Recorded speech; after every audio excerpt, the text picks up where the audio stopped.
तो गाइस आज हम सवाल करेंगे एसएससी का, जो कि बहुत बार पेपर में आया हुआ है और इस टाइप के सवाल अधिकतर पेपर में आते ही रहते हैं।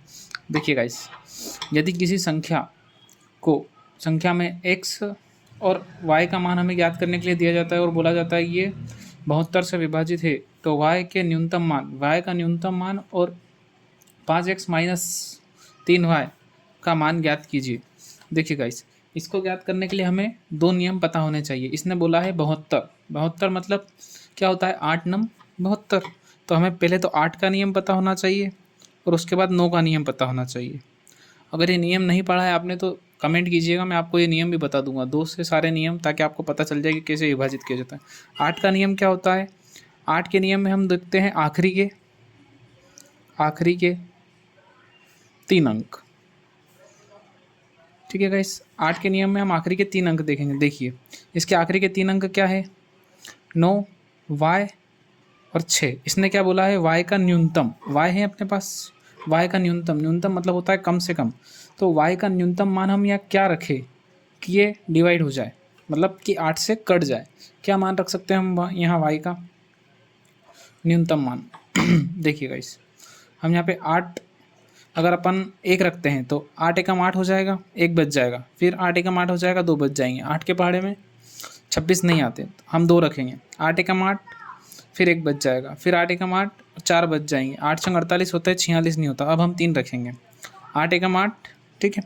फिर 8 के बाद यहाँ पे कितना बच जाएगा हमारे पास? 8 एकम 8, फिर यहाँ पे बच जाएंगे हमारे पास 3 रखने पर 3 बच सकने पर बच जाएंगे हमारे पास 13।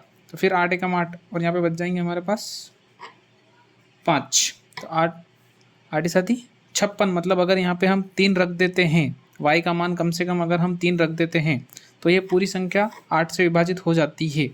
ये 8 का नियम है। उसके बाद हमें काय का नियम ज्ञात करना है? 8 का और 9 का। 8 का नियम हमने y की जगह 3 रख दिया, अब हमें 9 का ज्ञात करना है। 9 का ज्ञात करने के लिए हमें इन मानों को बराबर रखना पड़ेगा। x 7, 9 और y का हमारे पास आया है 3 न्यूनतम मान।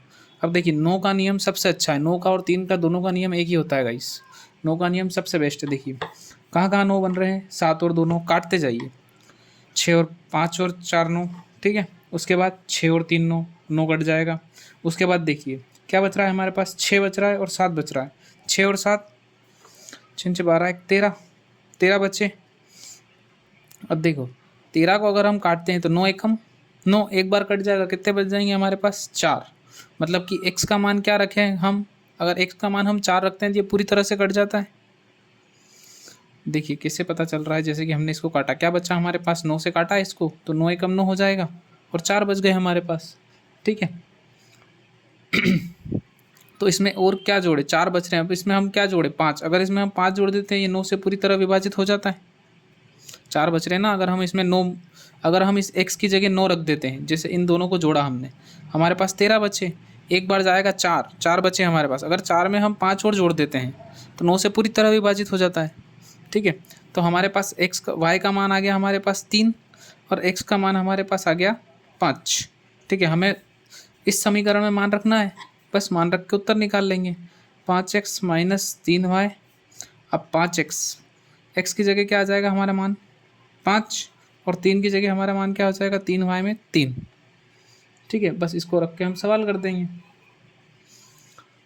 5 का 25, 3 दिया 9, 25 में से 9 जाएंगे हमारे पास तो बच जाएंगे 5 4 16।